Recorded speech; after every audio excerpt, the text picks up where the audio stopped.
Assalamualaikum warahmatullahi wabarakatuh. Halo semuanya, teman-teman semua. Saya Alfikri Hidayatullah, merupakan mahasiswa RPL Universitas Anak Bangsa. Di sini saya mengajak teman-teman semua untuk sama-sama berdiskusi maupun sama-sama belajar mengenai materi yang akan saya sampaikan mengenai pengendalian penyakit yang ditularkan oleh vektor dan zoonosis. Jadi teman-teman semua, apabila nantinya ada pertanyaan yang ingin ditanyakan, bisa teman-teman sampaikan di kolom komentar di bawah ini. Jadi teman-teman semua, di sini saya akan menjelaskan mengenai pengendalian penyakit vektor. Nah, apakah teman-teman ketahui bahwa setiap tahun jutaan orang terkena penyakit yang ditularkan oleh serangga atau hewan? Penyakit-penyakit ini bukan hanya menyebabkan gangguan yang serius, baik itu gangguan kesehatan ataupun dampak lainnya.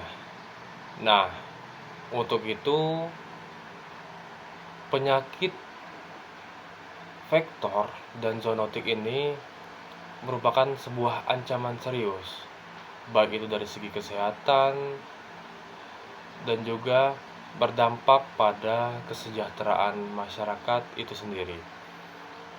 Misalnya penyakit malaria yang ditularkan oleh nyamuk membunuh lebih dari 400.000 orang setiap tahunnya, terutama di negara yang beriklim tropis.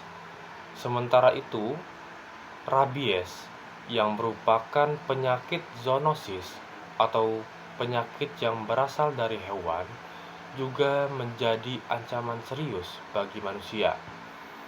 Contoh besar lainnya yang kita alami bersama beberapa tahun silam itu merupakan pandemi. Nah, mengapa pengendalian penyakit ini itu penting? Penting untuk kita ketahui teman-teman bahwa pengendalian penyakit yang ditularkan oleh vektor dan zoonosis ini adalah upaya besar yang membutuhkan peran kita semua. Penyakit-penyakit ini bukan hanya berdampak pada kesehatan individu, tetapi juga pada perekonomian dan stabilitas masyarakat. Contohnya, dengan mengurangi angka kasus demam berdarah, kita bisa menghemat biaya perawatan, kesehatan, dan menghindari kerugian produktivitas. Jadi, dalam video ini kita akan belajar bersama tentang cara-cara efektif untuk mengendalikan penyakit yang ditularkan oleh vektor dan zoonosis. Mulai dari apa yang kita lakukan ataupun yang bisa kita lakukan di lingkungan sekitar, hingga program-program pemerintah yang membantu mengurangi penyebaran penyakit ini.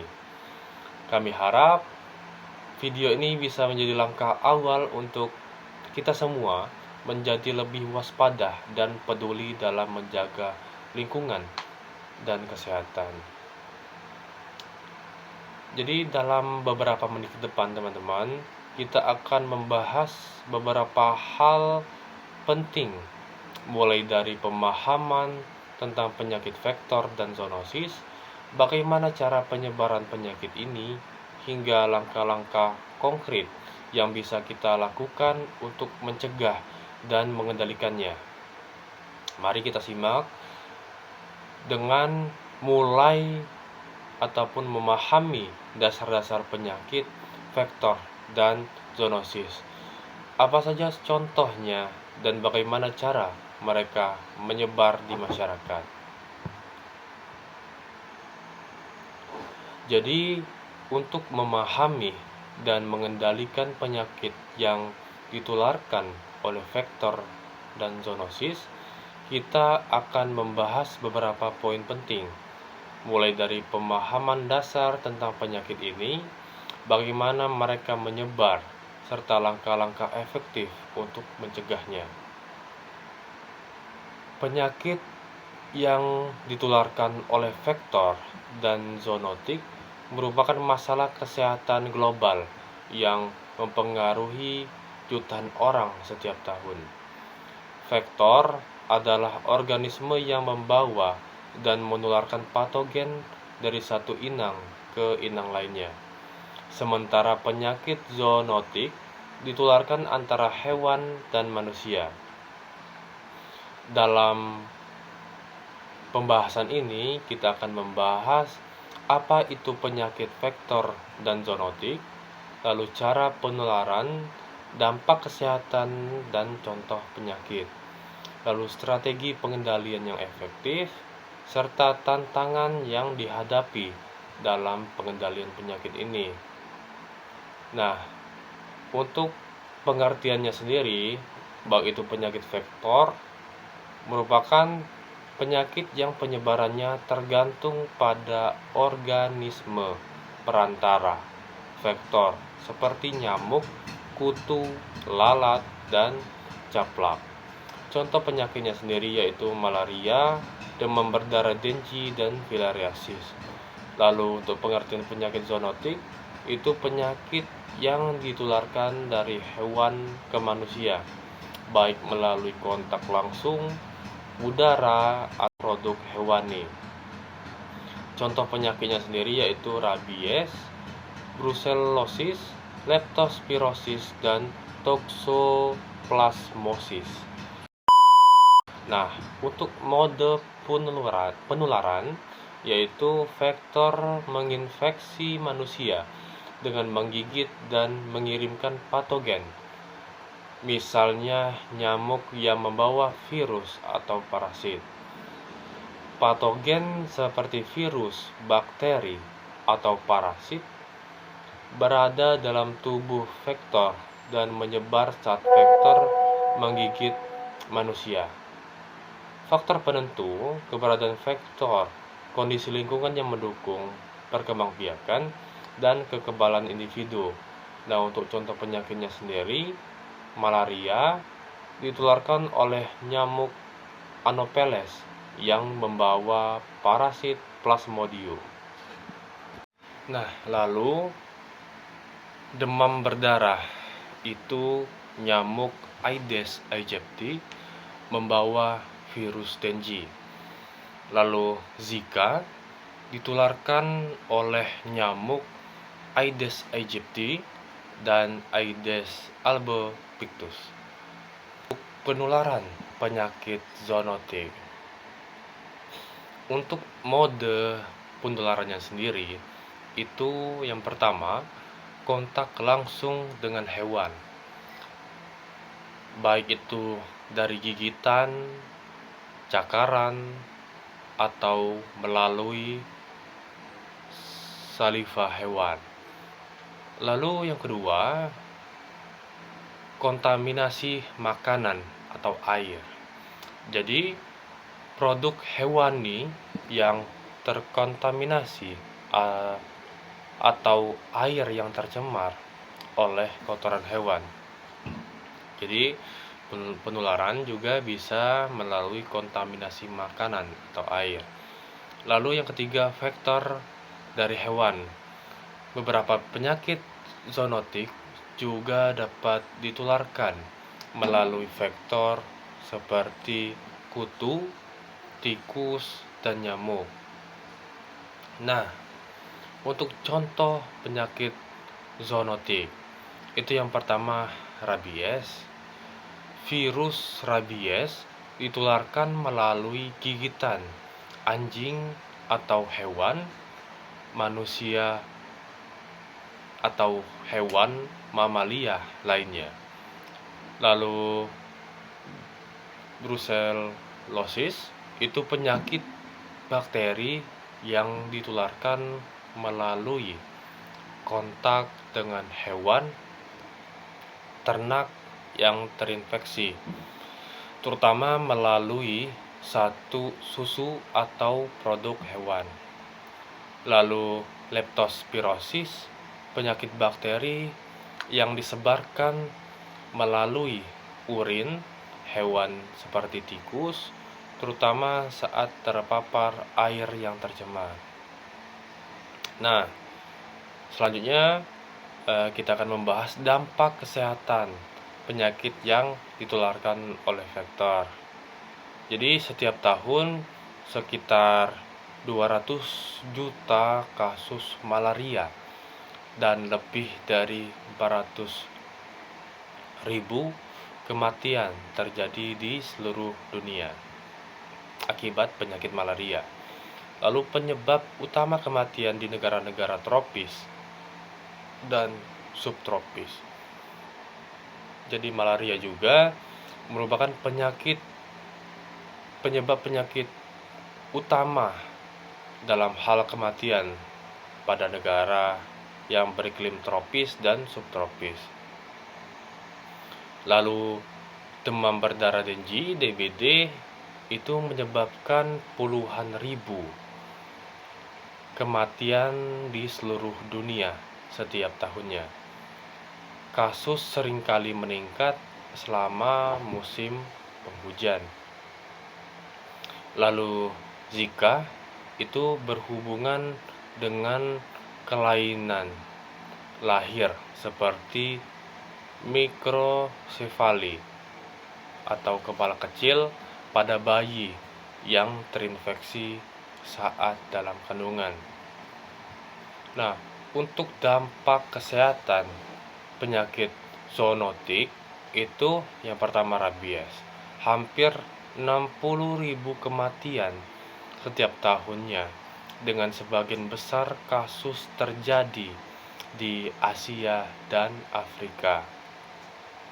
Lalu 99% kasus rabies berasal dari gigitan anjing yang terinfeksi. Lalu untuk penyakit brusellosis itu penyakit bakteri yang menyebabkan demam, nyeri sendi, dan dapat berlanjut menjadi komplikasi serius, terutama bagi peternak dan pekerja hewan. Lalu leptospirosis itu terutama terjadi setelah banjir atau pembuangan air limbah yang tidak terkendali, menimbulkan gejala seperti demam, sakit kepala, dan kerusakan organ. Nah, selanjutnya kita akan membahas mengenai pencegahan dan pengendalian vektor. Untuk pengendalian habitat itu dengan cara mengurangi tempat berkembang biaknya vektor seperti genangan air, tumpukan sampah, dan saluran air yang buruk. Lalu penggunaan insektisida itu dengan cara penyemprotan insektisida untuk mengurangi populasi vektor dan menghilangkan telur vektor dari lingkungan. Lalu penggunaan kelambu berinsektisida itu dapat membantu mencegah gigitan nyamuk pada waktu tidur, terutama di daerah endemik malaria. Nah, untuk pemeliharaan kebersihan lingkungan itu dapat dilakukan upaya membuang sampah dan mengurangi tempat berkembang biaknya vektor. Lalu untuk pengobatan dan vaksinasi. Untuk vaksinasi, untuk penyakit seperti demam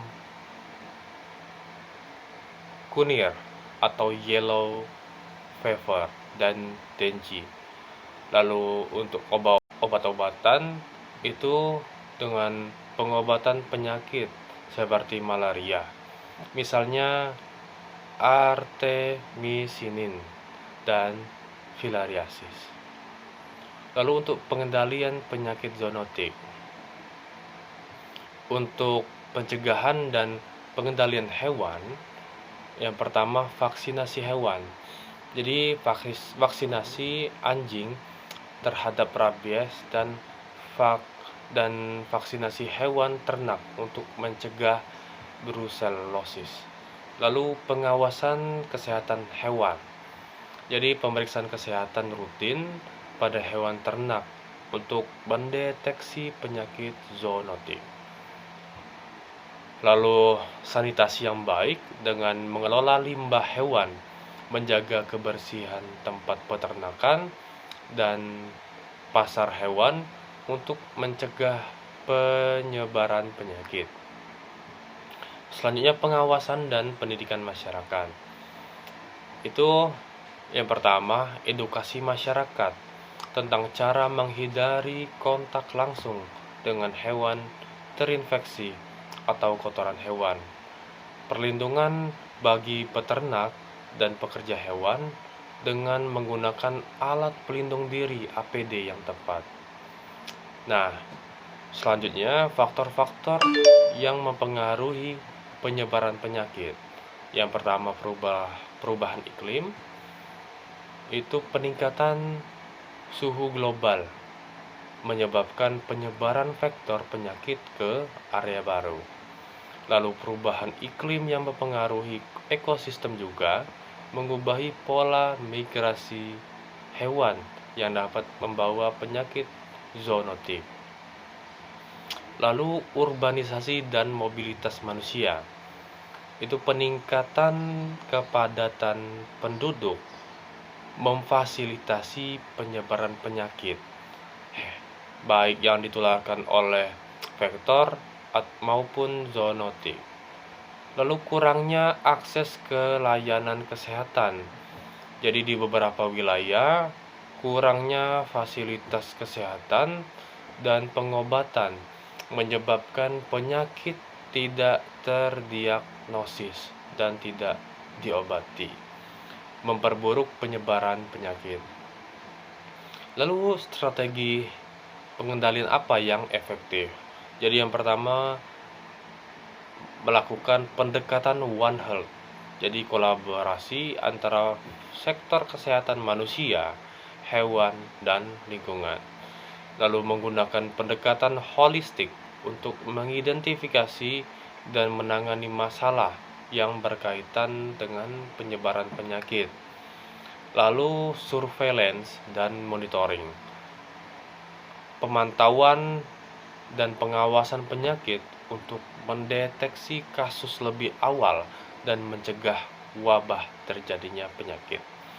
Lalu penggunaan teknologi pemantauan berbasis satelit untuk memetakan distribusi vektor dan mengidentifikasi risiko kesehatan. Lalu teknologi pengendalian seperti vaksin dan insektisida yang lebih efektif dan ramah lingkungan. Nah, tantangan apa dalam pengendalian penyakit vektor dan zoonotik? Jadi yang pertama, resistensi terhadap insektisida dan antibiotik. Jadi penggunaan berlebihan atau tidak tepat dari insektisida dapat menyebabkan vektor menjadi resisten. Sementara resistensi antibiotik mengurangi efektivitas pengobatan. Lalu perubahan iklim.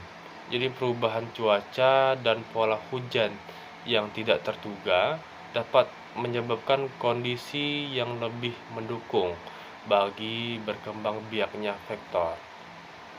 Lalu kurangnya sumber daya, jadi terbatasnya dana dan sumber daya manusia untuk melaksanakan program pengendalian yang efektif, terutama di daerah berkembang. Nah, perlu teman-teman ketahui juga, kasus penyakit di Indonesia untuk malaria itu kasus terbesar berada di Papua dan Papua Barat. namun terus menurun dengan pengendalian yang lebih baik.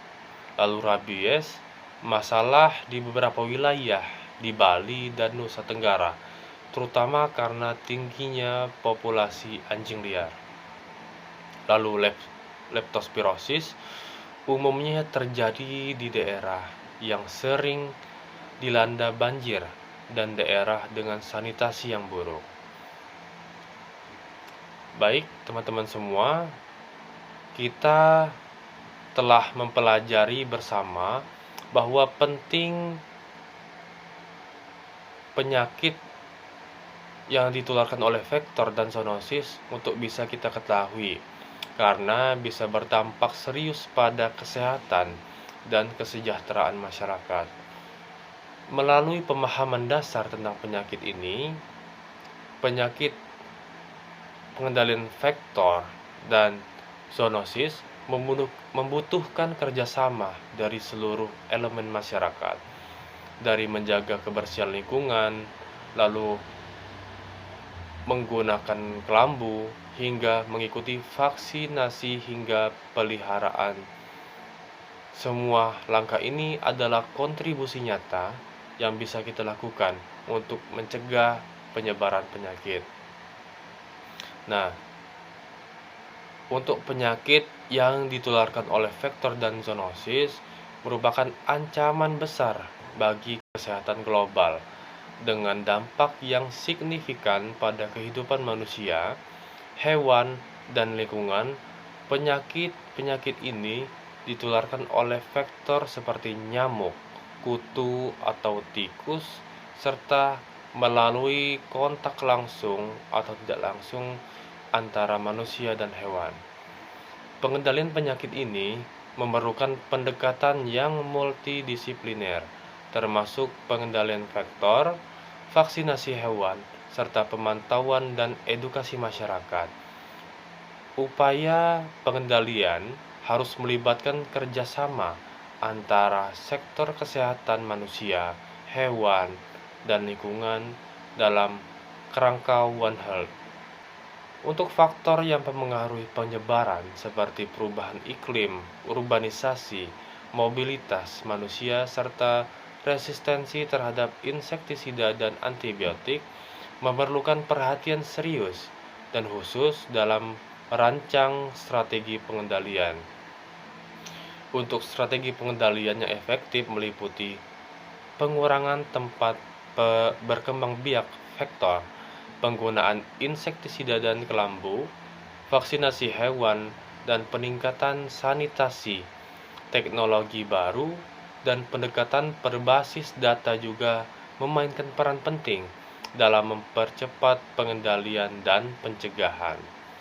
Untuk tantangan pengendalian yang ada seperti keterbatasan sumber daya, perubahan iklim, dan resistensi patogen, mengharuskan peningkatan investasi, kerjasama internasional, dan upaya inovatif untuk meminimalkan dampak penyakit ini. Jadi teman-teman semua, terima kasih telah menyimak video ini. Semoga informasi yang kita sampaikan, saya sampaikan bermanfaat dan bisa menjadi langkah awal bagi kita semua untuk lebih waspada dan proaktif dalam melawan penyakit-penyakit ini.